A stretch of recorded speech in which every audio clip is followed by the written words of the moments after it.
N'oublie pas de t'abonner à la chaîne YouTube Togovi News.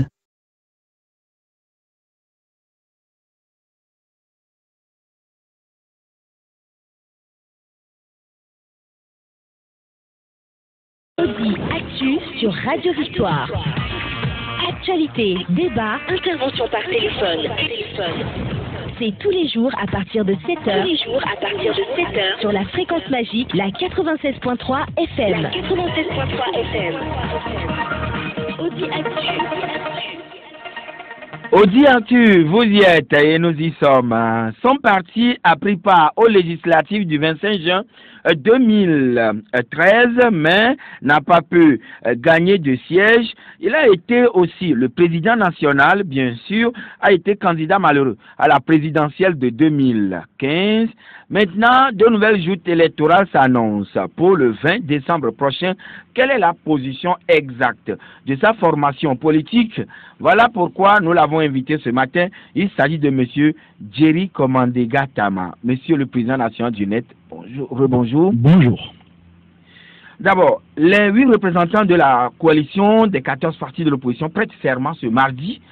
Madame Adjamagbo l'a confirmé tout à l'heure au cours du journal et elle a dit que leurs mandataires vont se prêter à cette cérémonie pour rejoindre la CENI. Comment appréciez-vous cette décision difficilement prise hier par la C14?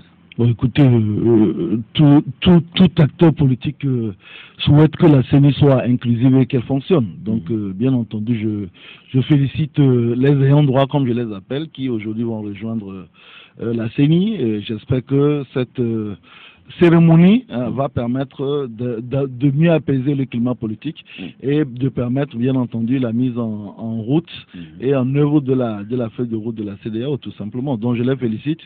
Je crois que c'est une cérémonie qui est inclusive aussi, donc autrement, j'aurais envoyé, ou je serais moi-même allé pour accompagner et féliciter donc ces 8 personnes-là qui vont rejoindre la CENI. Ah voilà, mais en rejoignant la CENI, à un peu plus d'1 mois de la date des législatives, qu'iront-ils faire les 8 représentants à la CENI?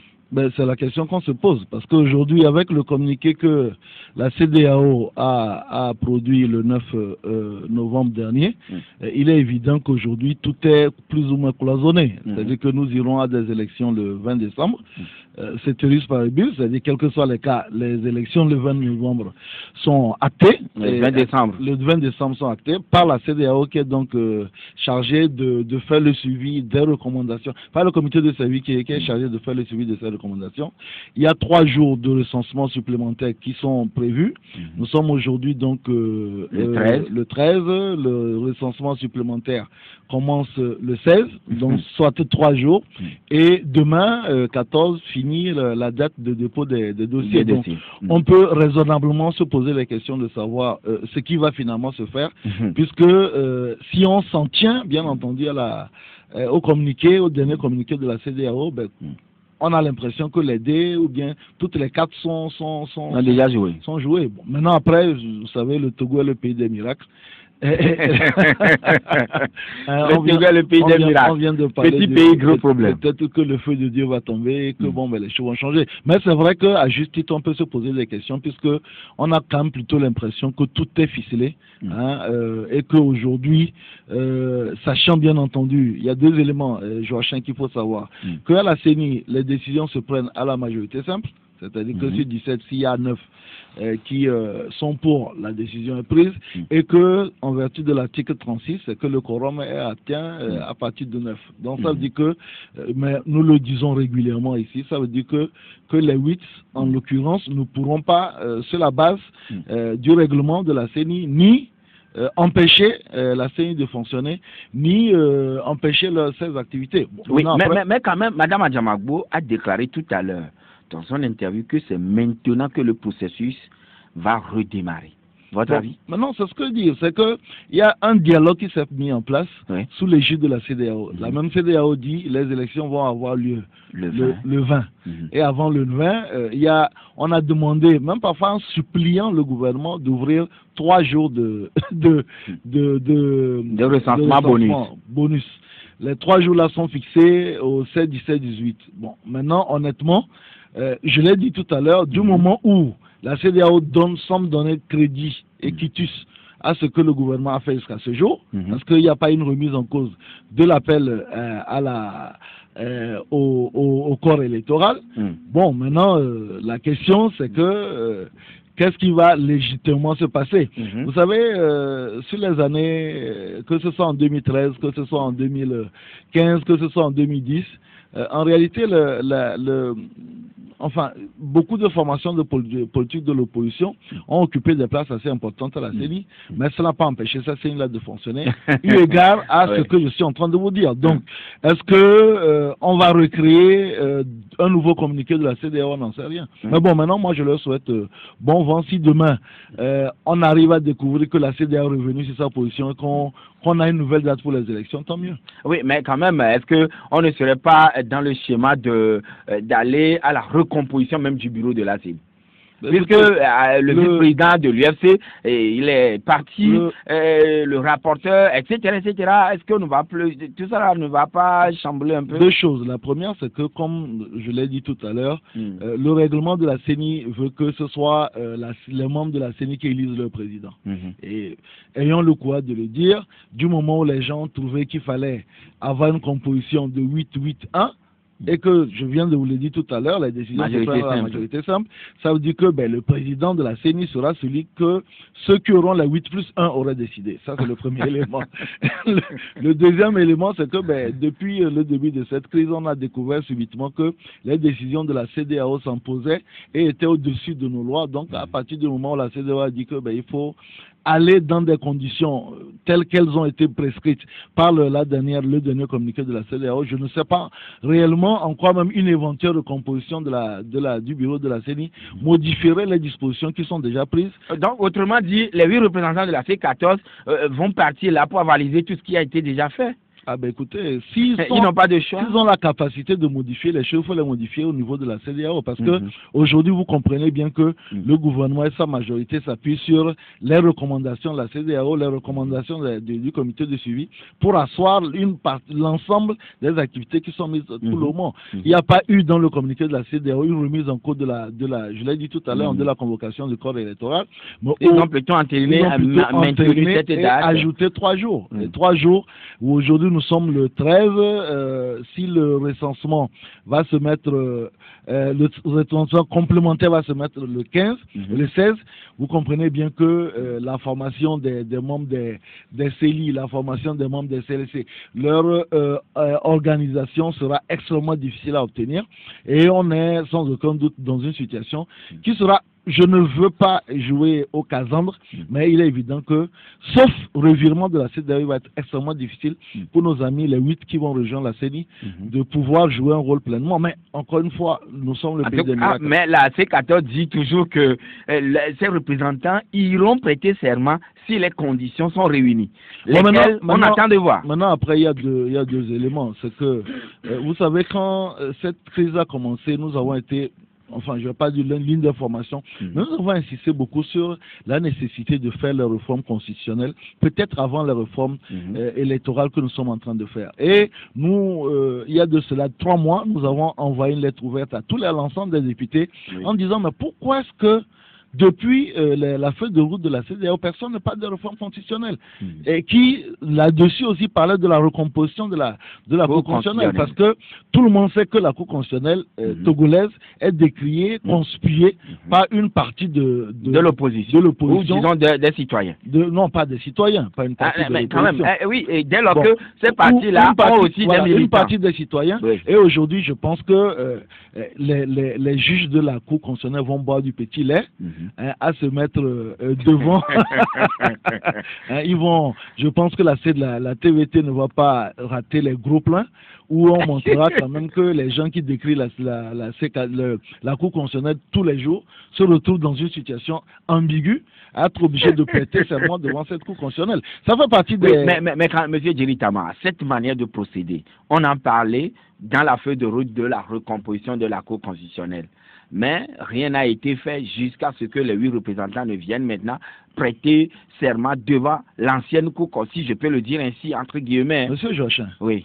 À l'Assemblée nationale, on peut faire deux types de modifications constitutionnelles. Soit sur proposition de loi, oui. ça vient des députés, soit sur projet de loi, ça vient du gouvernement.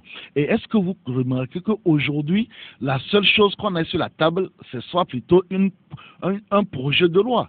Et que depuis 3 mois ou bien 4 mois, on va dire maintenant, que nos amis de l'opposition parlementaire, ne serait-ce que sur la forme, n'aient pensé introduire une proposition de loi portant modification constitutionnelle. Ils l'ont fait de par le passé, vous non, mais oui, mais je dis depuis le 31 juillet. C'est-à-dire qu'aujourd'hui, nous donnons, et ça fait partie des choses qui me gênent, nous donnons l'impression que c'est finalement le gouvernement qui prend les initiatives. Donc on attend toujours le gouvernement qui prend les initiatives. Parce qu'on aurait pu, nous avons eu le vice-président de l'ANC, Patrick Lanson, qui est à l'issue des médias dire non, qu'il y a une proposition de loi incessamment qui doit être introduite à l'Assemblée. Mais pourquoi on ne l'a pas fait? Parce qu'aujourd'hui, on aurait au moins un argument au niveau des partis parlementaires de l'opposition, on aurait un argument de dire nous on a proposé ça, ça a été rejeté et ça plutôt nous est imposé. Mais parfois aussi on a l'impression, excusez-moi du terme, que les gens soit te laissent aller ou bien alors qu'il y a des connivences quelque part. Parce qu'on ne peut pas comprendre que depuis le 31 juillet, que les gens ne se sont pas appesantis sur la nécessité de faire des réformes constitutionnelles et que les batailles de chiffonniers qu'on a dans ce pays est concerné uniquement l'entrée de certaines personnes à la CENI. Alors que dès le départ, excusez-moi du peu, mais depuis le 19 août, personne ne parlait d'élections législatives. Oui. Le mot d'ordre même était que les élections ne régleraient aucun problème dans ce pays. Retour à la C14, à la C92, voilà, vote des Togolais de la diaspora, etc. Voilà. Aujourd'hui, vous imaginez, le vote des Togolais de la diaspora, ça se fait pas une modification du code électoral à l'Assemblée nationale. Le retour à la Constitution de 92, ça se fait à l'Assemblée nationale. Et donc, 80% des revendications initiales de la C14 se font à l'Assemblée nationale. Oui, peut-être on dira que l'opposition, une fois mordue par le serpent, redoute des vers. Mais donc, dans ce cas-là, qu'est-ce qu'on va chercher à la CENI? Parce que là, il y a même des crocodiles. C'est-à-dire, ils avaient fait quand même des propositions de loi qui ont mordu la poussière finalement, vous voyez? Non, mais la politique, c'est la science de la répétition. Parce que le contexte évolue régulièrement. Oui. Si il n'y a pas de répétition, pour pouvoir même dans un premier temps montrer aux militants de la C14 que vous voyez bien qu'on ne vous laisse pas tomber. Vous voyez bien que, au fait, notre objectif, ce n'est pas l'entrée. Moi, honnêtement, j'étais assez déçu par cette bataille qui s'est faite autour d'une place ou non de l'UFC, mais ce n'est pas tant l'entrée de l'opposition à la CENI, parce que c'est pas la CENI qu'on fait la réforme, c'est pas la CENI qu'on modifie même éventuellement le découpage électoral ou le mode de scrutin, mais ça se fait à l'Assemblée nationale, et que nous aurions souhaité que durant toute cette période-là, qu'on ait eu des fois d'empoigne au niveau de l'Assemblée nationale, qu'on nous dise, bon écoutez, vous avez l'opposition à proposer cette loi, ça a été rejeté, on a ramené cette loi, ça a été rejeté, on a allé la contourner, ça a été rejeté. En ce moment-là, il y aurait une cohérence. Mais aujourd'hui, la CENI, qu'est-ce que la CENI fait? La CENI ne fait qu'appliquer le code électoral. Et ce code électoral-là, nous savons, tel qu'il est, c'est le code électoral. Il a des insuffisances? Non, il n'a pas des insuffisances. On a un bon code électoral, c'est son application qui pose problème. Mais c'est ce code électoral-là qu'on a utilisé en 2007, en 2010, en 2013, en 2015, et nous connaissons les résultats. Je veux rappeler une chose, c'est que en 2013 comme en 2015, la CENI était composée, à la limite, si on vous enlevez le cadre de l'UFC, puisque à l'époque, quand même, ceux qui aujourd'hui dénient à l'UFC son appartenance à l'opposition parlementaire, on le lui reconnaissait, la CENI était composée de façon plus ou moins paritaire. C'est-à-dire qu'on avait, on va dire, 7 de ceux qui sont aujourd'hui à la C14, l'UFC et le reste du côté de l'UNIR. Mais ça n'a pas empêché qu'on perde des élections. On essaie de nous donner l'impression qu'il suffit d'avoir une CENI paritaire pour gagner les élections dans ce pays. J'attends de le voir. Vous ne vous inscrivez pas dans cette logique? Non, vous savez, la vraie raison. Vous avez, mais la fraude peut arriver à d'autres niveaux et échapper à la CENI. Vous avez introduit cet élément en disant nous avons été aux élections de 2013 et aux élections de 2015. Et à chaque élection, nous avons dit deux choses. La première, c'est que c'est sur le terrain, c'est dans les bureaux de vote, où malheureusement, nous, au niveau de l'opposition, nous n'arrivons pas à avoir des gens qui ont une conviction morale et politique très forte que la fraude se met en place. Ça, c'est le premier élément. Et le deuxième élément, c'est que tant qu'au niveau des moyens financiers, tant qu'au niveau des moyens techniques, tant qu'au niveau des moyens humains, nous n'arrivons pas à nous mettre à la même hauteur qu'UNI, nous serons toujours en perte de vitesse. Nous serons toujours en perte de vitesse. Est-ce qu'il y a possibilité pour vous, en tant qu'acteur de l'opposition, d'être au même diapason que le parti au pouvoir qui est là depuis des années? C'est pour ça que lors de notre congrès du 27 juillet 2017, nous avons dit que, selon nous, après les expériences que nous avons faites, la bonne stratégie, c'est de focaliser l'information politique sur 2, 3, 4 sièges. Parce que c'est beaucoup plus à leur hauteur. Nous, par exemple, aujourd'hui, on est en train de parler des élections. Nous avons toujours dit depuis, avant même que la crise ne commence, que nous visons entre 4 et 5 sièges, pas plus. Parce que c'est notre capacité. Mais vous ne visez pas grand, vous ne voyez pas grand, pourquoi? Non, nous ne voyons pas grand parce que nous savons ce que nous sommes en mesure de faire sur le terrain. Nous savons qu'aujourd'hui, nous pouvons nous mettre de façon sérieuse. Et comme on dit en Évé, à Sévitukia, à Fivituki Belena. Oui, mais c'est que s'il y a beaucoup d'Afivituki, ça fait finalement beaucoup d'Afi. Et ça peut être plus gros qu'un éléphant. C'est ça le problème. C'est qu'aujourd'hui, nous savons que nous, on peut se concentrer, comme vous le voyez régulièrement, le net fait sur le terrain, nous, on peut se concentrer sur 5, 6, 7 circonscriptions et faire un travail de fond pour être en mesure de rapporter quelque chose à l'opposition. Et si toutes les formations politiques font la même chose, demain, vous avez peut-être 14 partis de l'opposition qui rapportent peut-être chacun 3 députés, les grands partis vont rapporter peut-être 15, 20 députés, et vous avez une majorité à l'Assemblée. Mais si vous continuez à faire ce que vous faites, à être dans la contestation permanente et à se retrouver à la veille des élections, comme on est en train de faire actuellement, dans une situation de course-poursuite, vous vous retrouvez, quand finalement vous décidez d'aller à des élections, avec des bureaux de vote où vos militants même ne connaissent même pas la définition de vos partis politiques. Vos militants ne connaissent même pas les objectifs de vos partis politiques. Et c'est ça le vrai fond du problème. Le fond du problème, c'est pas d'avoir 8 personnes ou 10 personnes à la CENI. Si le nombre de personnes à la CENI devait gagner les élections, ça fait longtemps. Vous savez, en 2007, l'opposition avait plus de personnes à la CENI que le parti au pouvoir. Moi, on a toujours perdu les élections. Alors, M. Djeri Tama, le Front citoyen Togo Debout estime que sans les réformes avant la tenue des élections, on s'engouffrerait toujours dans le cycle infernal, élections, violence, dialogue, accord, ainsi de suite. Est-ce qu'aujourd'hui, les réformes s'imposent avant la tenue des élections? Mais vous savez, le 4 février 2017, le NET a fait une conférence de presse où on a proposé, en ce qui concerne les réformes constitutionnelles, 26 articles. En ce qui concerne les réformes institutionnelles et électorales, plus de 12 amendements pour améliorer le cadre électoral. Parce que nous considérons que les réformes sont importantes. Mais pour autant, les réformes ne se font pas d'un seul côté. Il faut que l'ensemble des acteurs s'entendent, s'asseyent, que les gens sortent des deux côtés d'ailleurs, des deux extrêmes, puisque aujourd'hui on découvre avec assez d'amusement que la vie politique togolaise se résume à 15 articles, 15 partis politiques, 14 au niveau de la C14 et 1 au niveau du NIR. Il faut que donc les ayants droit décident qu'il est temps de se parler, et parce qu'on ne peut pas régler le problème togolais. Ce qu'ils n'arrivent toujours pas à faire. Ah oui, mais bon, comment est-ce que vous voulez... Même sous la médiation ou la facilitation de la CEDEAO, on n'a jamais reçu les deux ensemble pour débattre des questions préoccupantes. Est-ce que vous vous souvenez même de cette honte-là qu'on a eue, où au 2 février, on a dit aux gens, voilà, il y a une salle qu'on a aménagée, allez, asseyez-vous, discuter, et qui n'ont pas été suffisamment, on va dire, patriotiques, pour dire, on a un problème. On parle du Togo, on parle de l'intérêt du peuple togolais, on parle de la vie, du sort de 7 millions de personnes, de leur avenir. Mais allons, asseyons-nous, regardons-nous le doigt dans les yeux pour dire qu'est-ce qu'on fait. Oui, c'est pas possible. La manière dont les émissaires de la CEDEAO ont procédé, c'est pas trop mécanique? Ben, écoutez, il faudra bien qu'un jour... Les gens sont là, vous leur demandez, allez, vous je veux dire honnêtement, est-ce qu'on a besoin de la CEDEAO pour pouvoir discuter entre nos Togolais? Justement, on n'en a pas besoin. Ben oui, donc ça veut dire qu'il y a un problème quelque part. Si on a besoin...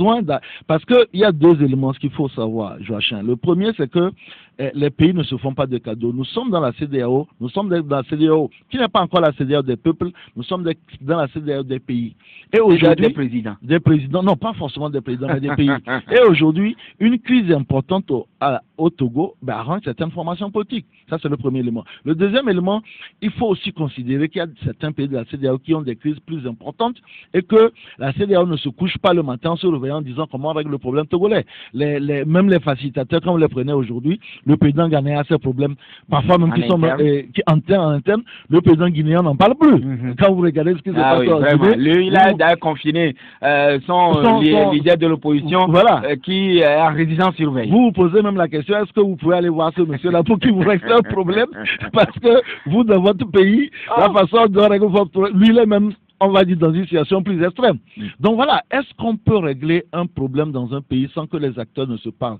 C'est ce qui nous gêne dans cette situation. Et c'est pour ça que nous trouvons que le Togo est pris en otage par un système qui s'appelle aujourd'hui UNIL C14. Les deux? Les deux. Ah bon? Bah oui, ils sont responsables. Et vous? Ben nous les centristes, etc. Nous on est dans la rame de queue, hein, et ils sont au volant, ils se tapent pour savoir qui prend le volant. Et nous on est. Alors le gouvernement a adopté un projet de loi de modification constitutionnelle. Le texte a été déjà envoyé au Parlement.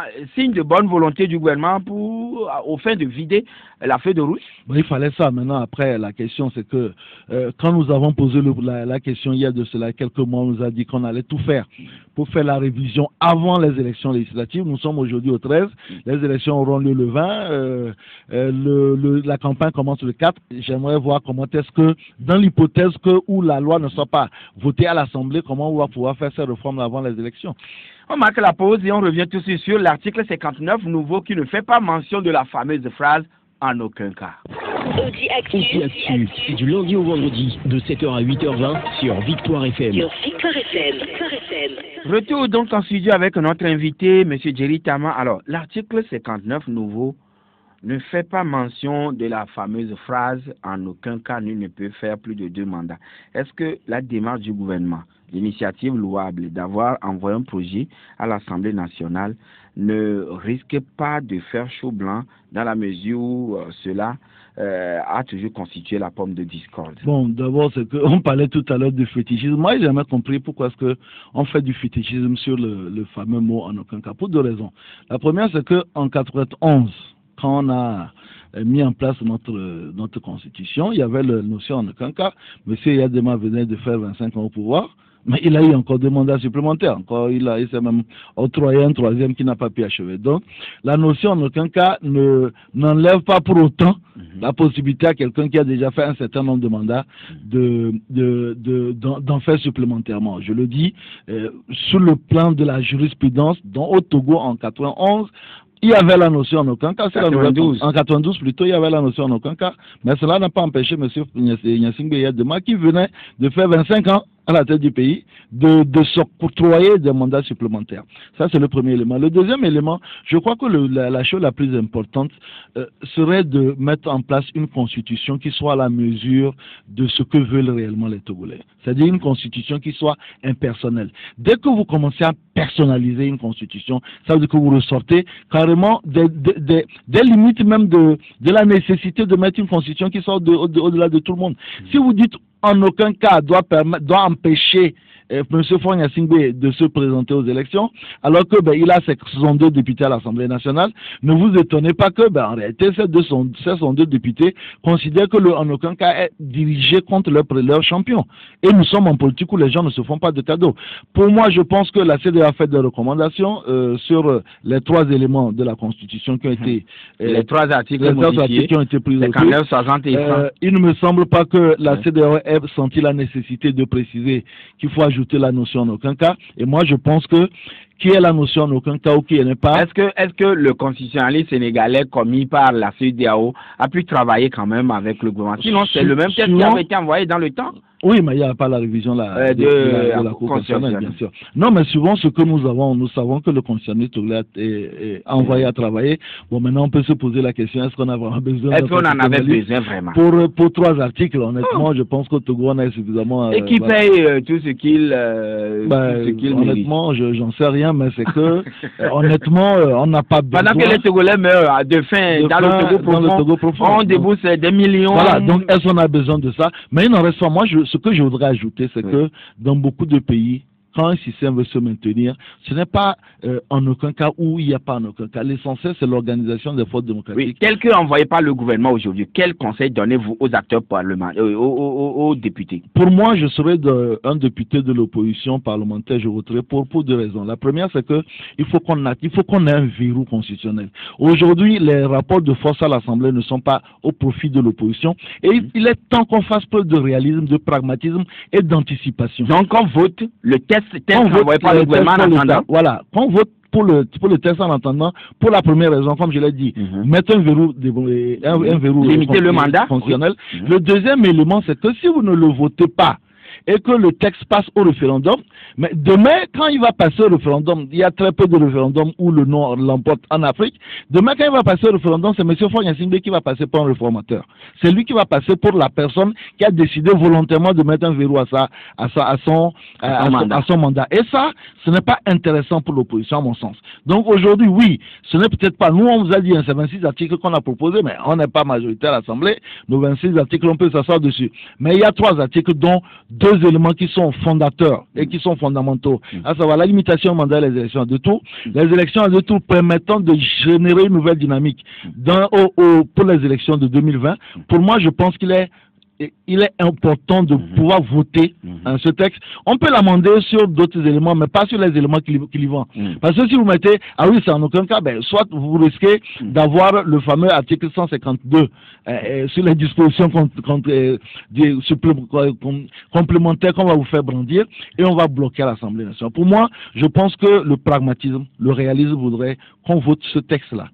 Et en se disant que si dans 2 ans, donc qu'on ne comprenne plus, qu'on ne prenne plus ce texte comme étant, si on le vote en l'état, c'est permettre à M. Faure Gnassingbé de briguer encore 2 nouveaux mandats. Pour moi, j'ai toujours dit que la question n'est pas de savoir si on permet à M. Faure Gnassingbé de briguer 2 mandats ou pas. La question, c'est de battre, unir aux élections, quels que soient les types d'élections. Parce que ce n'est pas en fait Faure qui est le problème. Le problème qu'on peut dire qu'on a au Togo, c'est le fait qu'on a un parti politique qui a mué en 2012, certes, mais qui est aux affaires depuis plus d'une 50aine d'années. Voilà. Alors, en ce qui concerne l'article 100 nouveau, on parle de la composition de la Cour constitutionnelle et le texte envoyé à l'Assemblée nationale. Je vous donne lecture in extenso ceci. Article 100 nouveau. La Cour constitutionnelle est composée de 9 membres nommés par pour un mandat de 6 ans renouvelable une seule fois. 3 sont désignés par le président de la République, dont 1 en raison de ses compétences juridiques. 2 sont élus par l'Assemblée nationale à la majorité absolue de ses membres. Ils doivent être choisis en dehors des députés. L'un d'entre eux doit être désigné en raison de ses compétences juridiques. 2 sont élus par le Sénat à la majorité absolue de ses membres. Ils doivent être choisis en dehors des sénateurs. L'un d'entre eux doit être désigné en raison de ses compétences juridiques. Et maintenant, 2 magistrats désignés par le Conseil supérieur de la magistrature. Est-ce que, tel que organisé, il y aura encore parité comme on le sujet au niveau de la CENI? Non, mais tel qu'organisé, ça ne change pas grand-chose. Pour que ça change quelque chose, il faut que l'Assemblée nationale soit dominée par l'opposition.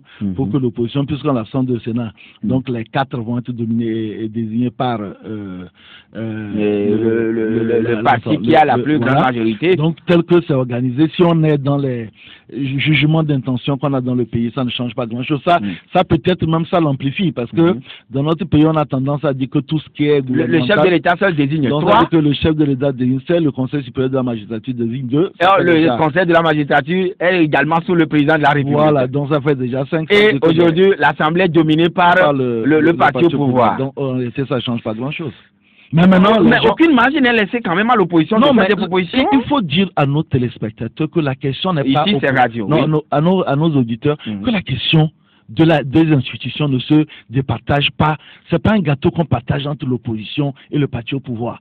C'est l'administration et les institutions sont servies par des hommes qui veulent servir le pays. Et qu'il y a des gens dans ce pays... intègres? Oui, il y en a dans ce pays, que moi je connais. Il y a des gens dans ce pays qui n'ont aucune étiquette politique, qui servent ce pays, qui sont dans les administrations. D'accord. Et qu'il faut qu'on cesse cette bipolarisation qui consiste à dire que si vous êtes par exemple dans l'administration, c'est que vous êtes forcément du parti au pouvoir. Ça n'a pas de sens. Voilà. Alors, M. Jerry Tama, on va permettre aux auditeurs d'intervenir sur le 22 21 80 99 92 02 80 63, mais vous êtes constamment sur le terrain. C'est aujourd'hui que votre représentant à la CENI va plier bagage. Il a plié bagage depuis. Non. Oh ben si, il a plié bagage. Mais il avait déposé seulement une démission à titre conservatoire. Il a fait une démission, il intervient parce que, encore une fois, comme personne ressource, puisqu'il a travaillé à la CENI, il attend que ceux qui le remplacent viennent, mais non, en réalité, il a cédé son bureau de... Voilà, maintenant, je disais constamment, vous êtes sur le terrain. Le fichier électoral tel que aujourd'hui constitué à travers le recensement, est-ce que cela vous inspire confiance? J'ai toujours dit que tant qu'on aura un fichier électoral qui est composé sur la base des témoignages des personnes ressources, nous aurons toujours un fichier. Des chefs cantons et notables. Nous aurons toujours un fichier qui va souffrir d'insuffisance parce que finalement, c'est les notables là qui disent qui a l'âge requis et qui n'a pas l'âge requis, qui est togolais, qui n'est pas togolais, et il y aura toujours un problème. On reproche quand même à ce recensement l'enrôlement des mineurs. On reproche qui ont fait plusieurs... Ce recensement, ce défaut, c'est qui s'est fait au moment où WhatsApp existe, et voilà, c'est tout simple. Au moment où WhatsApp existe, aujourd'hui, il y a un buzz énorme sur les photos. Et quand moi, je suis allé sur le terrain, beaucoup de personnes qui m'ont appelé. Quand j'ai appelé aux gens à m'envoyer des éléments sur les recensements frauduleux, tous ceux qui m'ont appelé, les OPS qui m'ont appelé, c'est les OPS qui ont fait le recensement de 2007, 2010, 2013, 2015, et tous vous disent, c'est ce que nous avons toujours vécu sur le terrain. C'est les notables qui décident. Ah, donc, ce sont des choses qui ont cours depuis fort longtemps. C'est des choses qui ont cours depuis fort longtemps. Et aujourd'hui, c'est le WhatsApp qui a montré. Aujourd'hui, les réseaux sociaux permettent maintenant de mettre à vue ce qui existait autrefois et qui n'était pas mis en vue, tout simplement. Monsieur Didier, bonjour. Oui, bonjour, Joachim. Oui, nous vous écoutons. Bonjour, monsieur directement. Bonjour. Bon, vous avez dit tout à l'heure que c'est comme l'opposition est unie, prennent le pouvoir et prennent le peuple en otage. Mais moi, je pense plutôt, bon, il y a le président qui avait dit, une porte doit être fermée ou ouverte, entrebâillée, c'est pour faire des choses louches. Moi, je pense que vous qui se dissentez ni de l'autre ni de l'autre côté, c'est vous qui menez ce pays vers l'abattoir, vers le lendemain incertain, parce que vous êtes toujours instable. Tantôt vous êtes ici, tantôt vous êtes là-bas, on ne sait même pas votre position. C'est vous plutôt qui jouez les tours faits dans ce pays. Alors, maintenant, oui. Alors, Didier, s'il vous plaît. Oui, pas d'attaque. Alors, quelle est la question? Oui. Ma question maintenant est que, tel que les choses se passent après les élections, est-ce que vous pensez que c'est la solution pour le Togo? Et vous, en tant que politique, vous n'êtes pas honte des Togolais? Merci. Tel que les choses se passent après les élections. Est-ce que c'est la solution? D'accord, merci. Bien noté. Nous allons prendre Madame Adjamagbo. Allô? Allô? Oui, Madame Adjamagbo, vous êtes en ligne? Oui, Joachim, vous m'écoutez? Oui, on vous écoute très bien. Ok, merci beaucoup. J'ai l'impression que je n'ai pas été bien comprise tout à l'heure. Je voudrais lever un équivoque et dire que j'ai voulu dire que nous irons prêter serment lorsque les conditions seront réunies et que dans notre entendement, nous allons à la CENI pour démarrer un processus électoral consensuel. Alors, votre invité, je voudrais lui dire qu'il a commencé à se réjouir très tôt. Il n'est pas le seul à savoir réfléchir. Nous sommes 14, nous avons fait nos analyses et donc les réformes sont importantes pour nous. La composition paritaire de la CENI, elle n'est pas, elle ne se fait pas parce que nous serons 8 de chaque côté, mais il va falloir que la question de la présidence de la CENI soit réglée.